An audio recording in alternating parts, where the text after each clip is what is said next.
কিয়ামত তোমাদের কাছে আসবে আমার রবের শপথ, আলিমিল গায়ব, যিনি অদৃশ্যের মালিক।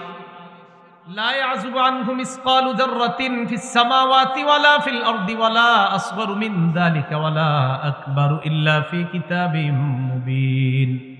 আল্লাহ বলেন, আসমান এবং জমিনের অনুপরিমাণ, সরিষা পরিমাণ কোনো কিছু অথবা এর চেয়ে ছোট অথবা বড় কোনো কিছু নাই যেটা আল্লাহর দৃষ্টিগোচরে নাই, যেটা আল্লাহর অগোচরে এমন না, বরং সব কিছুই আল্লাহর জ্ঞানে আছে। ছোট থেকে ছোট, বড় থেকে বড়, এগুলা সব আল্লাহ জানে। কোনো কিছু আল্লাহর অগোচরে নয়। সরিষার চাইতে কম জিনিস যদি আল্লাহর জ্ঞানে থাকে, কিয়ামত তো ভয়ঙ্কর একটা ব্যাপার, এটা তো আল্লাহ জানেনি। কাফেররা কয় কিয়ামত আসবে না, আল্লাহ কয় আসবে। সূরা ফুসসিলাত ৪৭ নম্বর আয়াত, ২৫ নম্বর পারার শুরু পৃষ্ঠা, একদম শুরু লাইনটা। এটার আরেকটা নাম হামিম আস-সাজদা, এই সূরার নাম। আল্লাহ বলেন, ইলাইহি ইউরাদ্দু ইলমুস সাআহ ওয়া মা তাখরুজু মিন সামারাতিন মিন আকমামিহা ওয়া মা তাহমিলু মিন উনসা ওয়া লা তাদউ ইল্লা বিইলমিহি। কিয়ামতের জ্ঞান আল্লাহর কাছেই প্রবর্তিত হয়। ওয়া মা তাখরুজু মিন সামারাতিন মিন আকমামিহা, কোন ফল তার আবরণ থেকে বের হয় না। কোন মা তার সন্তানকে পেটে নেয় না অথবা প্রসব করে না। আল্লাহর অজ্ঞাত সারে মা সন্তান কখন সন্তান পেটে নেয়, সন্তান কখন প্রসব করে, ফল কখন তার আবরণ থেকে বের হবে, তার কোষা থেকে বের হবে, আল্লাহ বলেন এইগুলা আমি আল্লাহর অজ্ঞাত সারে হয় না। কখন কোনটা বের হবে আমি আল্লাহ সব জানি। ফল বের হবে কখন এটাও জানি, সন্তান পেটে আসবে কখন এটাও জানি, সন্তান পেট থেকে কখন বের হবে এটাও জানি। এই সমস্ত বিষয় আমি জানি। কিয়ামত তো অনেক বড় বিষয়, এটা তো আমি জানি। আরেক দল আছে সংশয়বাদী, এরা কয় কিয়ামত হতেও পারে, নাও হতে পারে, কয় দৃঢ়ভাবে বিশ্বাস করি না, এরকম কয়। এরা বিভিন্ন মাইকের সামনে বসে ভাব নেয় যে আমি অনেক শিক্ষিত, আর কয় কিয়ামত পরকাল হতেও পারে, নাও হতে পারে। মইরা দেখেন হয় না, না হয় বুঝবেন। এদেরকে জবাব দিবেন, মইরা দেখেন হয় না, না হয়। সূরা জাসিয়ার ৩২ নম্বর আয়াত, ২৫ পারার একদম শেষ নম্বর পৃষ্ঠা। আল্লাহ বলেন, ওয়াইযা কিলা ইন্না ওয়া'দাল্লাহি হাক্কুন ওয়াস-সাআতু লা রাইবা ফিহা কুলতুম মা নাদরি মাস-সাআতু ইন নাযুন্নু ইল্লা যান্নান ওয়া মা নাহনু বিমুস্তাইকিনিন। আল্লাহ বলেন, যখন বলা হয় আল্লাহর ওয়াদা সত্য, ওয়াস-সাআতু লা রাইবা ফিহা, কিয়ামত আসবে এতে কোনো সন্দেহ নাই। কুলতুম, তখন তোমরা একদল বলো, মা নাদরি মাস-সাআহ, আমরা জানি না কিয়ামত কি জিনিস। বলেন নাউযুবিল্লাহ। ইন নাযুন্নু ইল্লা যান্না, এরা কয় আমরা কিছু অনুমান করি। ওয়া মা নাহনু বিমুস্তাইকিনিন, আমরা দৃঢ়ভাবে বিশ্বাস করি না কিয়ামত। আওয়াজ দিয়ে বলেন নাউযুবিল্লাহ। বলেন আমার সাথে, বলেন আমরা দৃঢ়ভাবে বিশ্বাস করি কিয়ামত হবে। একদল মানুষ কয় অনুমান করি, হতেও পারে, আবার কয় না দৃঢ়ভাবে মানে বিশ্বাস করে, দৃঢ়ভাবে না। আমরা বলেন কিয়ামত যে হবে এটা কি শুধু বিশ্বাস না দৃঢ় বিশ্বাস? মানে হবেই, হ্যাঁ হবেই কিয়ামত, এটা কোনো সন্দেহ নেই। সূরা আরাফের ১৮৭ নম্বর আয়াতে আল্লাহ বলেন, ইয়াসআলুনাকা আনিস সাআতি আইয়ানা মুরসাহা কুল ইন্নামা ইলমুহা ইনদা রাব্বি লা ইউজাল্লিহা লিওয়াক্তিহা ইল্লা হু। এই আয়াত থেকে আরেকটা জবাব শিখবো আমরা। নবী, তারা আপনাকে জিজ্ঞাসা করে কিয়ামতের বিষয়টা কখন ঘটবে, আপনি বলেন কিয়ামতের জ্ঞান আমার রবের কাছে, তিনি সময় মতো প্রকাশ করবে। যদি আমাদেরকে কেউ জিজ্ঞাসা করে কিয়ামত কবে হবে, আমরা জবাব দিব রব সময় মতো প্রকাশ করবে। বলেন তো আপনারা কিয়ামত কবে হবে? বলেন কিয়ামত কবে হবে? তাহলে প্রথম একটা জবাব শিখছি, কিয়ামতের জ্ঞান কার কাছে? আচ্ছা, কিয়ামতটা কবে প্রকাশ পাবে? রব সময় মতো প্রকাশ করবে। যেদিন সময় হবে এদিন আল্লাহ প্রকাশ করবে। আল্লাহ বলেন, যেদিন প্রকাশ পাবে, সাকুলাত ফিস সামাওয়াতি ওয়াল আরদি লা তা'তিকুম ইল্লা বাগতা, আসমান জমিনের উপর ভারী হবে, হঠাৎ আচমকা কিয়ামত তোমাদের কাছে আসবে, হঠাৎ এসে উপস্থিত হয়েই যাবে। এই বিষয়গুলা থেকে জানলাম কিয়ামতের জ্ঞান কার কাছে বলেন? কিয়ামতটা কোন সময়ে প্রকাশ করবে আল্লাহ? সময় মতো। কিয়ামত শুক্রবারে হবে, বলেন কি বারে? আমার সাথে বলেন, বলেন কোন বছরের, বলেন কোন শুক্রবারে কিয়ামত হবে? এটা আল্লাহ জানে। শুক্রবারে হবে ঠিক, কিন্তু কোন বছরের কোন শুক্রবারে এটা কে জানে? কথাগুলো যেমনি শিখাইতেছি এমনি কিন্তু মনে রাখেন, পেছ লাগাই দিয়ে না। কিয়ামতের জ্ঞান কার কাছে? কিয়ামতটা কোন সময় আল্লাহ প্রকাশ করবে? সময় মতো, যখন আল্লাহ চায়, মন চাইবে প্রকাশ করবে। কিয়ামত কিবারে? কোন বছর? হ্যাঁ, কোন এক বছরের কোন এক শুক্রবারে। এটা বছরটা কোনটা আর কোন শুক্রবার এটা কে জানে? আল্লাহ জানে। তিরমিজি শরীফের 488 নম্বর হাদিসের বর্ণনা। عن أبي هريرة رضي الله تعالى عنه قال আবু হুরায়রা রাদিয়াল্লাহু তাআলা আনহুর বর্ণনা, আন্না রাসূলুল্লাহ সাল্লাল্লাহু আলাইহি ওয়াসাল্লাম قال خير يوم طلعت فيه الشمس يوم الجمعة। নবীজি বলেন, দিনের মধ্যে, আজকে বুধবার, কালকে বৃহস্পতিবার, পরে শুক্রবার, এই দিনের মধ্যে শ্রেষ্ঠ দিন হলো শুক্রবার। ফিহি খুলিকা আদম, শুক্রবার দিন আদম নবীরে বানানো হয়েছে। ওয়াফিহি উদখিলাল জান্নাহ, শুক্রবার দিন, জুমার দিন আদম নবীরে জান্নাতে প্রবেশ করানো হয়েছে। ওয়াফিহি উখরিজা মিনহা, শুক্রবার দিন আদম নবীকে জান্নাত থেকে বের করা হয়েছে। বলেন, আব্বা আদমরে কিবারে বানানো হয়েছে? জান্নাতে দেওয়া হয়েছে কিবারে? জান্নাত থেকে বের করা হয়েছে কিবারে? নবীজি শেষে বলেন, ওয়ালা তাকুমুস সাআতু ইল্লা ফি ইয়াউমিল জুমআহ, কিয়ামতটা যেদিন হবে ওই দিনটাও হবে শুক্রবার। কিয়ামত যেদিন হবে ওই দিনটা হবে কিবার? বলেন, কিয়ামতের জ্ঞান কার কাছে? কিয়ামত আল্লাহ কবে প্রকাশ করবে? কিয়ামত কিবারে হবে? কোন বছরের? মাশাআল্লাহ। কিয়ামত হবে সবচেয়ে নিকৃষ্ট মানুষের উপর। বলেন কার উপর? আর একটা বিষয় জানলাম, কিয়ামত যাদের উপর হবে আর কি, তারা হবে পৃথিবীর সবচেয়ে নিকৃষ্ট মানুষ। ইবনে মাজাহ 4039 নম্বর হাদিসের বর্ণনা। عن أنس بن مالك رضي الله تعالى عنه أن رسول الله صلى الله عليه وسلم قال لا يزداد الأمر إلا شدة ولا الدنيا إلا إدبارا ولا الناس إلا شحا। নবীজি বলেন, দিন যত যাবে প্রতিটা বিষয়ে তত কঠিন হবে। ওয়ালাদ দুনিয়া ইল্লা ইদবারা, অভাব অনটন বাড়তে থাকবে। ওয়ালাদ নাসু ইল্লা শুহা, মানুষ কৃপণ হতেই থাকবে। দিন যত যাবে বিষয়গুলো কঠিন হবে, দুনিয়া অভাব অনটন বাড়তে থাকবে। শুধু তাই না, মানুষ কৃপণ হতেই থাকবে দিন দিন। হাদিসের শেষে আল্লাহ নবী বলেন, ওয়ালা তাকুমুস সাআতু ইল্লা আলা শিরারিন নাস, কিয়ামত যাদের উপর ঘটবে ওই মানুষগুলো হবে পৃথিবীর সবচেয়ে নিকৃষ্ট মানুষ। নাউজুবিল্লাহ। কিয়ামত যাদের উপর ঘটবে এই জাতীয় মানুষদের থেকে আমাদেরকে সহ আমাদের পরবর্তী যারা আসবে দুনিয়াতে তাদেরকেও যেন আল্লাহ হেফাজত করে। কারণ কিয়ামত যাদের উপর ঘটবে তারা হবে পৃথিবীর সবচেয়ে নিকৃষ্ট মানুষ। এক নম্বর, কিয়ামতের জ্ঞান কার কাছে? 2, কিয়ামত আল্লাহ কবে প্রকাশ করবে? 3, কিয়ামত কিবারে হবে? কোন বছরের? 4, কিয়ামতটা কাদের উপর হবে? মনে থাকবে নি? ঠিক এমনি কইবেন, কাউরে কইলেন।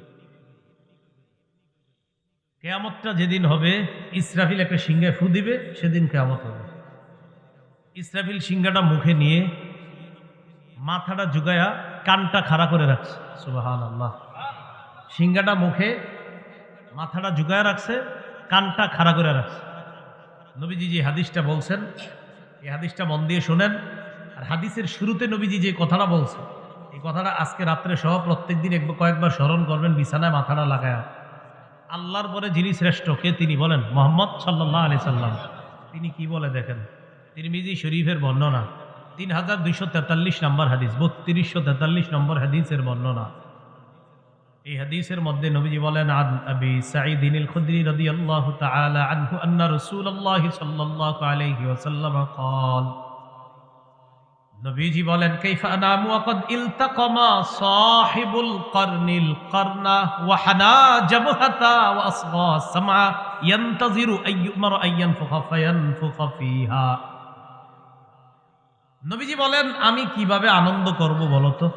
নবীজি বলেন, এই বলো আমি কিভাবে আনন্দ করি। আরে আমি আনন্দ উল্লাসটা করব কিভাবে? সিংহাওয়ালা তো সিংহা নিয়ে অপেক্ষায় রয়েছে। আমি আনন্দটা করি কিভাবে? আমার টেনশন হইতেছে, সিংহাওয়ালা সিংহাটা মুখে নিয়ে অপেক্ষা আছে।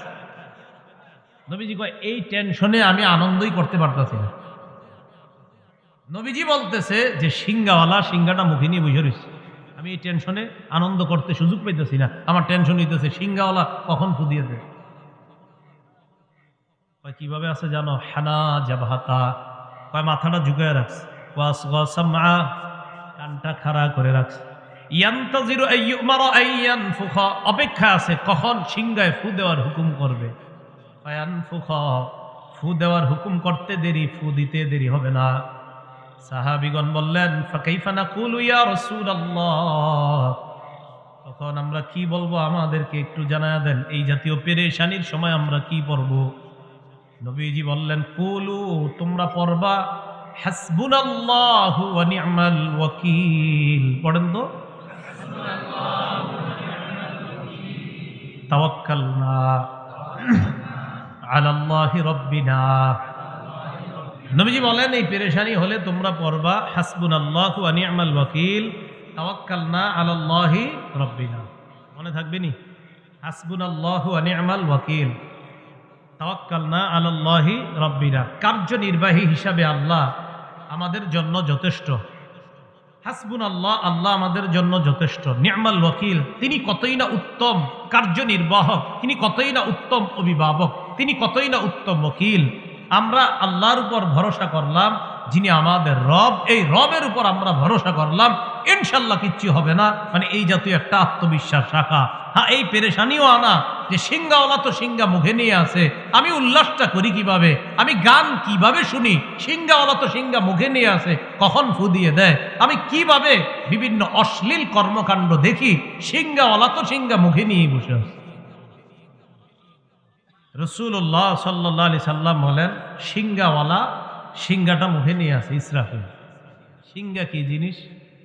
তিরমিজি শরীফের 2430 নম্বর হাদিসের বর্ণনা। এই হাদিসের বর্ণনাকারী সাহাবীর নাম আব্দুল্লাহ ইবনে আমর ইবনুল আস রাদিয়াল্লাহু তাআলা। তিনি বলেন, জাআ আ'রাবিয়্যুন ইলা রাসূলিল্লাহি সাল্লাল্লাহু আলাইহি ওয়াসাল্লাম, এক গ্রাম্য ব্যক্তি রাসূলুল্লাহ সাল্লাল্লাহু আলাইহি সাল্লামের কাছে আসলেন। আসার পর বললেন, মাসসুরু ইয়া রাসূলুল্লাহ, হুজুর সিংহা কি জিনিস? ফাকালা রাসূলুল্লাহ সাল্লাল্লাহু আলাইহি ওয়াসাল্লাম, নবীজি বললেন, কর্নুন ইউনফাকু ফী, সিংহা হলো একটা শিংয়ের মতো, এই শিংয়ের মধ্যে ফু দেওয়া হবে।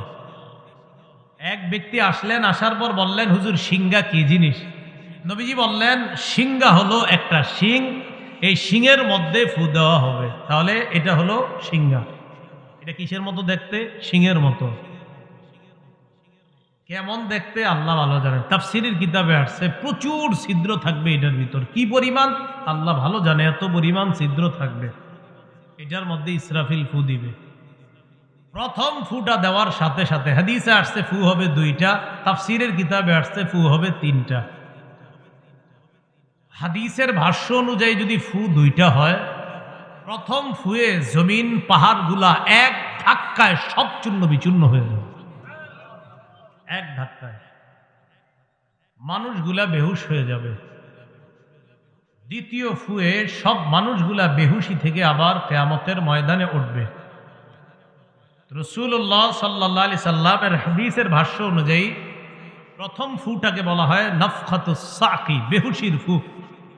দ্বিতীয় ফুটাকে বলা হয় নাফখাতুল বাসি, পুনরুত্থানের ফু।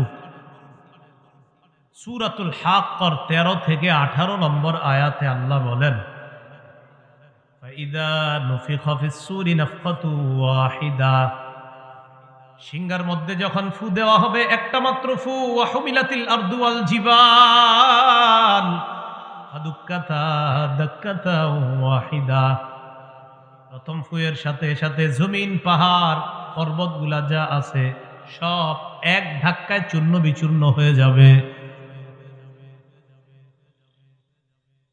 এরপর আল্লাহ বলেন ফায়াউমা ইদি ওয়াকাতিল ওয়াকিআ, মানুষ যারা বলে কিয়ামত কবে হবে, আল্লাহ বলেন শোনো তোমরা, সেদিন কিন্তু যেটা ঘটে যাওয়ার সেটা ঘটে যাবে। বাংলাটা মনে রাখেন, কি করে আল্লাহ দেখেন, সেদিন কিন্তু যেটা ঘটার সেটা ঘটে যাবে। ফায়াউমা ইদি ওয়াকাতিল ওয়াকিআ, সেদিন যেটা ঘটার সেটা ঘটে যাবে। বারবার বলো কিয়ামত কবে হবে, আল্লাহ বলেন সেদিন যেটা ঘটার সেটা ঘটে যাবে। ওয়ানশাক্কাতিস সামাউ ফাহিয়া ইয়াউমাইযিন ওয়াহিয়া, আসমানের দিকে তাকান, তাকানোর পর কোনো ছিদ্র খুঁজে পাবেন না। সূরা মুলকে আল্লাহ বলেন ফারজিউল বাসারা হাল তারা মিন ফুতুর, দৃষ্টিটা আসমানের দিকে ফিরাও, ফিরানোর পর দেখবা আসমানের মধ্যে কোনো ছিদ্র নাই। সুম্মারজিউল বাসারা কাররাতাইন, বারবার ফিরাও, আবার চোখ দাও।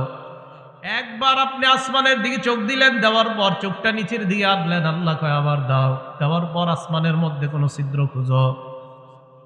লম্বা সময় তালাশ করে কোনো ছিদ্র খুঁজে পাই না, পাবো কিভাবে? আল্লাহ বলেন ওয়াজআলনাস সামাআ সাকফাম মাহফুজা, আমি আল্লাহ এই আসমান তোমাদের জন্য সংরক্ষণকারী ছাদ হিসাবে বানাইলাম। বলেন তো আমাদের এই দুনিয়ার ছাদের নাম কি? তো কোনো ছিদ্র পাই? আচ্ছা, সিংহা ইসরাফিল যখন ফু দিবে, আল্লাহ বলেন ওয়ানশাক্কাতিস সামাউ ফাহিয়া ইয়াউমাইযিন ওয়াহিয়া, যে আসমানে আল্লাহ বললেন ছিদ্র তালাশ করার জন্য, তালাশ করে পাই না, আল্লাহ বলেন ইসরাফিল যখন সিংহায় ফু দিবে, ওয়ানশাক্কাতিস সামা, আসমান ফেটে যাবে। ফাহিয়া ইয়াউমাইযিন ওয়াহিয়া, অবিচল আসমান দুর্বল হয়ে যাবে, অচল হয়ে যাবে, চৌচির হয়ে যাবে, টুকরা টুকরা হয়ে যাবে। তাহলে আসমান, জমিন, পাহাড়, পর্বত সব ধ্বংস। আল্লাহ বলেন ওয়াল মালাকু আলা আরজাইহা, চারপাশে ফেরেশতারা থাকবে। ওয়া ইয়াহমিলু আরশা রাব্বিকা ফাওকাহুম ইয়াওমাইযিন সামানিয়া, এর উপরে আপনার রবের আরশটা 8 জন ফেরেশতা বহন করে ধরে রাখবে। সব শেষ হয়ে যাবে, 8 জন ফেরেশতা এইভাবে আরশটা ধরে রাখবে। এরপর আল্লাহ বলেন ইয়াউমাইযিন তু'রাদুনা লা তাখফা মিনকুম খাফিয়া, সেদিন তোমাদেরকে পেশ করা হবে, তোমাদেরকে উপস্থিত করা হবে। লা তাখফা মিনকুম খাফিয়া, সেদিন কোনো গোপনীয় জিনিস গোপন থাকবে না। গোপনীয় জিনিস কি থাকবে না? হুজুর কথাটা গোপন রাখেন, দুনিয়াতে বলি না এরকম বইলা, ভাই কথাটা বললাম গোপন রাখেন, কথাটা বললাম গোপন রাখেন, এটা এইখানেই আল্লাহ বলেন সেদিন কোনো গোপনীয় জিনিস গোপন থাকবে না। আমি যা চাবো সেটাই হবে, আমি চাইবো প্রকাশ করতে প্রকাশ হবে, আমি চাবো গোপন রাখতে তো গোপন থাকবে। আমি আল্লাহ যেটা চাবো সেদিন সেটাই হবে। এইভাবে যখন আপনার কিয়ামতটা কায়েম হবে, প্রথম ফু, এবার দ্বিতীয় ফু দেওয়ার পরে সব মানুষগুলো উঠবে। তো কিভাবে আমাদেরকে জমা করা হবে? সহিহ বুখারীর বর্ণনা, 6527 নম্বর হাদিসের বর্ণনা, আম্মা জান আয়েশা সিদ্দিকা রাদিয়াল্লাহু তাআলা আনহার বর্ণনা, তিনি বলেন ক্বালা রাসূলুল্লাহ সাল্লাল্লাহু আলাইহি ওয়াসাল্লাম তুহশারুনা হুফাতান উরাতান গুরলা, কিয়ামতের ময়দানে তোমাদেরকে উপস্থিত করা হবে খালি পায়ে, উরাতা, দেহের মধ্যে কোনো কাপড় থাকবে না, গুরলা, খতনাবিহীন তোমাদেরকে কিয়ামতের ময়দানে উপস্থিত করা হবে, জমা করা হবে। আম্মা জান আয়েশা সিদ্দিকা রাদিয়াল্লাহু তাআলা আনহা বলেন ইয়া রাসূলুল্লাহ আর-রিজালু ওয়ান-নিসা ইয়ানজুরু বা'দুহুম ইলা বা'দ, নারী পুরুষ সেদিন একজন আরেকজনের দিকে তাকাবে, ব্যাপারটা তো লজ্জার বিষয়, দেখতে কেমন দেখা যায়? হুজুর এটা কেমন দেখা যাবে? মানুষ উলঙ্গ হয়ে উঠবে, পায়ে জুতা থাকবে না, শরীরে কাপড় থাকবে না, খতনাবিহীন, একজন আরেকজনকে দেখলে লজ্জা হবে না? নবীজি যে জবাবটা দিলেন ভাই, আল্লাহ নবী বলে আয়েশা আল আমরু আশাদ্দু মিন আইয়ুহিম্মাহুম যাক, কিয়ামতের ময়দানটা এত ভয়ঙ্কর হবে, মানুষের ধারণার মধ্যেও আসবে না এত ভয়ঙ্কর। এর চাইতেও আরো বেশি ভয়ঙ্কর হবে কিয়ামতের ময়দান। মনে করেন আজকে থেকে আমরা চিন্তা করতে থাকলাম কিয়ামতটা মনে হয় এরকম ভয়ঙ্কর হবে, কালকেও চিন্তা করলাম, কিয়ামত পর্যন্ত আমরা সবাই খালি চিন্তা করবো না মনে হয় এর চেয়ে ভয়ঙ্কর, না না না মনে হয় আরো ভয়ঙ্কর। নবী কয় এতটা ভয়ঙ্কর হবে যে কিয়ামত পর্যন্ত আপনি শুধু চিন্তা করব মনে হয় এরকম মনে হয়। নবী কয় না না না, তোমাদের চিন্তা ধারণারও বাহিরে এত ভয়ঙ্কর হবে কিয়ামতের মাঠ। এখন এই যে ভয়ঙ্কর হবে বলেই ওই যে আম্মা জান আয়েশা সিদ্দিকা বললেন, একজন কি আরেকজনের দিকে তাকাবে না?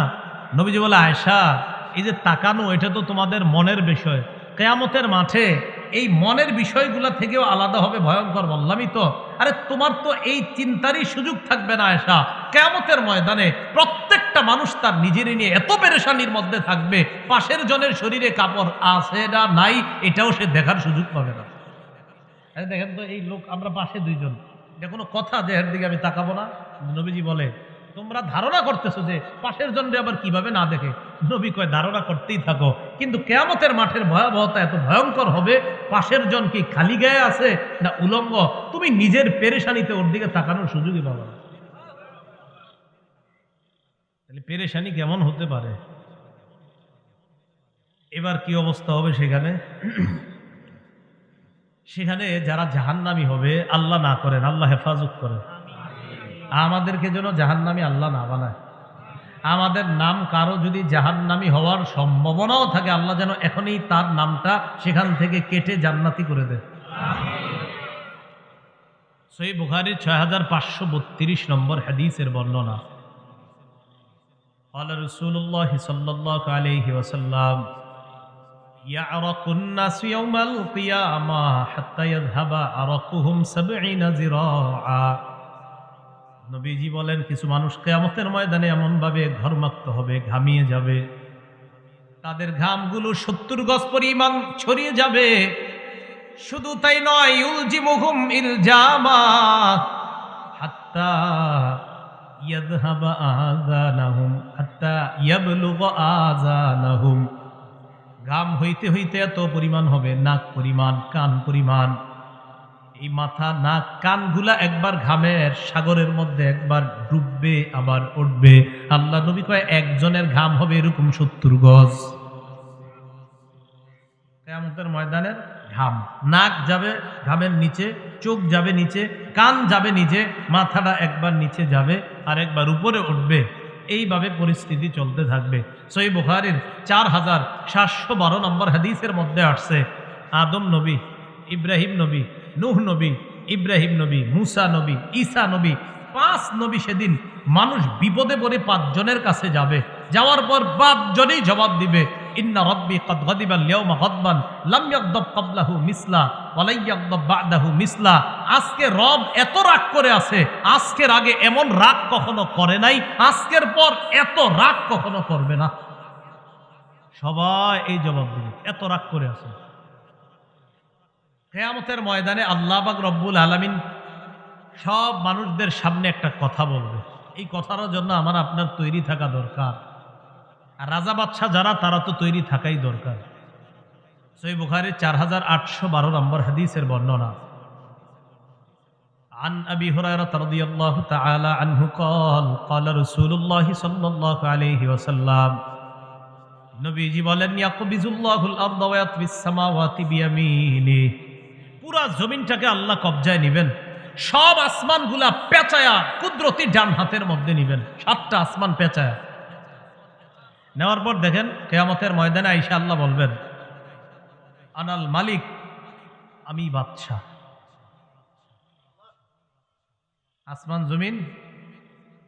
আসমান জমিন নিয়ে এসে বলবেন, আমি বাদশাহ। আইনা মুলুকুল আরদ, দুনিয়ার রাজা বাদশারা কোথায়? আল্লাহ বলবেন, দুনিয়ার রাজা বাদশারা কোথায়? বাদশা কারে কয় দেখো, 7 আসমান জমিন সব আমার কবজার মধ্যে, তাকেই তো বাদশা বলা হয়। তোমাদেরকে 2-4 দিনের বাদশা বানাইলে কি ভয়ঙ্কর পরিস্থিতি না তোমরা করো। আরে বাদশা কাকে কয় দেখো, আজকে 7 আসমান জমিন সব আমার কবজায়, আমি তো বাদশা। ভয়াবহতা কি পরিমাণ হবে? তিরমিজি শরীফের 2312 নম্বর হাদিসের বর্ণনা। عن أبي ذر رضي الله تعالى عنه قال قال رسول الله صلى الله عليه وسلم নবীজি বলেন ইন্নী আরা মা লা তারাউনা ওয়া আসমাউ মা লা তাসমাউনা। নবী বলেন আমি যা দেখি তোমরা তা দেখো না, আমি যা শুনি তোমরা তা শোনো না। আত্তাতিস সামা ওয়া হুক্কালাহা আনতা ইত্তা। নবীজি বলেন আকাশের মধ্যে আসমানের মধ্যে কটকট আওয়াজ হচ্ছে, আসমান এইভাবে কটকট আওয়াজ করাটা তার জন্য শোভা পায়। আসমানের মধ্যে কটকট আওয়াজ হইতেছে, আমি নবী এটা শুনতে পাই। কটকট আওয়াজ হইতেছে, জানুনি আসমান কারে কয় কয় মাফিহা মাউদিউ আরবাই আসাবিআ ইল্লা ওয়া মালাকুন ওয়াদিউন জাবহাতাহু সাজিদান লিল্লাহ। আসমানের এমন 4 আঙ্গুল জায়গা পরিমাণও ফাঁকা নাই যেখানে একজন ফেরেশতা সিজদা করে না। প্রতি 4 আঙ্গুল জায়গার মধ্যে একজন ফেরেশতার সিজদা আছে। নবী বলেন সেখান থেকে কটকট আওয়াজ পাই। এরপর বলে ইন্নী আরা মা লা তারাউনা লাউ তা'লামুনা মা আ'লামু লা দাহিকতুম কালিলান ওয়া লা বাকাইতুম কাসীরা। আমি যা জানি তোমরা যদি তা জানতে তাহলে তোমরা কম হাসতে, বেশি বেশি কান্না করতা। ওয়া মা তালাজ্জাজতুম বিন নিসাই আলা ফুরুশিকুন্না। তোমরা বিবিদের সাথে বিছানায় আনন্দ উল্লাস করতা না। ওয়ালা খরাজতুম ইলা সুউদাতি তাজআরুনা ইলাল্লাহ। তোমরা জঙ্গলের মধ্যে গিয়ে আল্লাহর কাছে আশ্রয় চাইতা আর বলতা লাওয়াদিতু আন আকুনা শাজারাতান তু'দাদ। জঙ্গলে গিয়ে তোমরা বলতা হায় আমি যদি গাছ হয়ে যেতাম এই জঙ্গলের একটা গাছের মতো, তাহলে আমাকে কেটে ফেলা হতো, কেটে ফেলার পর আগুনে জ্বালিয়ে দিয়ে বাস শেষ আমার জীবন, তাহলেই তো ভালো ছিল। কারণ যে অবস্থা, নবী কয় কিয়ামতের ময়দানের এই বিভীষিকাময় মুহূর্ত আর এরপর জাহান্নামের বর্ণনা যদি জানতা তো তুমি নিজে বলতা যে গাছ হইলে আরো ভালো হইতো। কিয়ামতের ময়দানে যাদের ভয়ঙ্কর পরিস্থিতি হবে তাদের মধ্যে এক শ্রেণী হবে বক্তা। বক্তা বক্তা মানে যারা ওয়াজ করে আর কি, বক্তা। বুখারী, মুসলিম, ইবনে মাজাহ, নাসাই সহ হাদিসের অনেকগুলো কিতাবে একযোগে বর্ণনা হয়। عن أسامة بن زيد رضي الله تعالى عنه قال قال رسول الله صلى الله عليه وسلم রাসূলুল্লাহ সাল্লাল্লাহু আলাইহি সাল্লাম বলেন ইউজাউ বির-রাজুলি ইয়াউমাল কিয়ামা ফায়ুলকা ফিন-নার। নবীজি বলেন কিয়ামতের ময়দানে এক ব্যক্তিকে আনা হবে, আনার পর তাকে জাহান্নামে নিক্ষেপ করা হবে। দেখেন কি হয়, ফাতানদালিকু আকতাবু বাতনিহি, তার পেটের নাড়ি ভুঁড়িগুলা বের হয়ে যাবে। বের হওয়ার পর ইয়াদুরু হাওলাহা কামা ইয়াদুরুল হিমার বির-রাহা, গাধা যেমন চাক্কির চারপাশে ঘুরে ওই লোকটা তার নারী বুড়ির চারপাশে ঘুরতে থাকবে। ফায়াজতামিউ ইলাইহি আহলুন নার, অন্যান্য জাহান্নামীরা তার কাছে আসবে। কার কাছে? ওই নারী বুড়ি যার বের হয়েছে। অন্য জাহান্নামীরা কি আরামে আছে? আরামে আছে নাকি? এর পরিস্থিতি দেখে এর কাছে আসবে। তাহলে বুঝেন তো, অন্য জাহান্নামীরা যার অবস্থা দেখা তার কাছে আসে, ওর অবস্থাটা কি হইতেছে? আসার পর জাহান্নামীরা বলবে তোমাকে চেনা চেনা মনে হচ্ছে। আলাম তাকুন তা'মুরুনা বিল মা'রুফ ওয়া তানহানা আনিল মুনকার। তুমি কি ওই ব্যক্তি না যে আমগরে সৎ কাজের আদেশ করতা? তুমি কি সে না? ওয়া তানহানা আনিল মুনকার, তুমি কি সে না যে আমাদেরকে অসৎ কাজ থেকে নিষেধ করতা? তুমি কি সে না? তুমি ওই ব্যক্তি না যে সৎ কাজের আদেশ করতা, অসৎ কাজ থেকে নিষেধ করতা? সে জবাব দিবে বালা, হ্যাঁ আমি সে। তো তুমি এখানে কেন? তোমার কথা আমরা শুনি নাই, হয়তো এই কারণে আমরা জাহান্নামী, তুমি এখানে কেন? ওই ব্যক্তি জবাব দিবে কুনতু আমুরুকুম বিল মারুফ ওয়ালা আতি, আমি তোমাদেরকে সৎ কাজের আদেশ করতাম, আমি নিজেই করতাম না। ওয়া আনহাকুম আনিল মুনকার, অসৎ কাজ থেকে নিষেধ করতাম। ওয়া আতিহি, আমি নিজে অসৎ কাজ করতাম। যেমন আপনাদেরকে বললাম ফজরের নামাজ পড়েন, আমি গিয়েই পড়লাম না, কথার কথা। হ্যাঁ, এখান থেকে যাইতে ফজর হয়ে যাবে নিশ্চিত। এই বিষয়গুলো মাথায় রাখা, সামনের দিকে যেন যাইতে ফজর না হয় এমন জায়গায় না আনা। যাই হোক, যেতে যেতে ফজর হয়ে যাবে, বিষয়টা কথার কথা আর কি। এরপরে 3টা মাদ্রাসা ক্লাসও নিতে হবে। তো মনে করেন ঘুম নাই, নিশ্চিত ঘুম নাই। তো এই যে আপনাদেরকে বললাম যে ফজর পড়েন, আপনারা পড়লেন, পড়েন বা না পড়েন, কিন্তু আমি যদি বইলা আমি ফজর না পড়ি, ওই ব্যক্তির এই অবস্থা হবে যে কিয়ামতের ময়দানে তাকে জাহান্নামে নিক্ষেপ করা হবে, পেটের নাড়িবুড়িগুলা বের হবে, তাকে অন্যান্য জাহান্নামীরা দেখতে আসবে, বলবে তুমি তো সে আমগরে ভালো কথা বলতা, তুমি নিজেই পালন করতা, আমাদেরকে খারাপ কাজ থেকে নিষেধ করতা। সে বলবে ভাই আমি সেই, কিন্তু আমি নিজে ভালো কাজ কথা বলতাম ঠিক, আমি পালন করতাম না, অসৎ কাজ থেকে নিষেধ করতাম, তো আমি নিজেই অসৎ কাজ করতাম, এই জন্য আমার আজকে অবস্থা। কিয়ামতের ময়দানে ভয়ঙ্কর পরিস্থিতির মধ্যে যারা পড়বে তাদের এক শ্রেণী হবে বক্তা যারা তারা। এরপর ওজনের পাল্লা কায়েম করে মানুষের গ্রুপ হবে দুইটা, একদল হতভাগা আর একদল সৌভাগ্যবান। সূরা হুদের 105, 6, 7, 8 নম্বর আয়াতে আল্লাহ বলে দিয়েছেন ফামিনহুম শাকিয়্যু ওয়া সাঈদ, একদল হবে হতভাগা আরেক দল সৌভাগ্যবান। ফাআম্মাল্লাযীনা শাকু ফাফিন নার, যারা হতভাগা তাদের ঠিকানা জাহান্নাম। ওয়া আম্মাল্লাযীনা সুঈদু ফাফিল জান্নাহ, যারা সৌভাগ্যবান তাদের ঠিকানা চিরস্থায়ী জান্নাত। আমরা হতভাগা হব না সৌভাগ্যবান? আল্লাহ সকলকে সৌভাগ্যবানদের শামিল হওয়ার তৌফিক দান করেন। কিয়ামতের জ্ঞান কার কাছে? কিয়ামতের প্রকাশটা আল্লাহ করবেন কবে? কিয়ামত কিবারে হবে?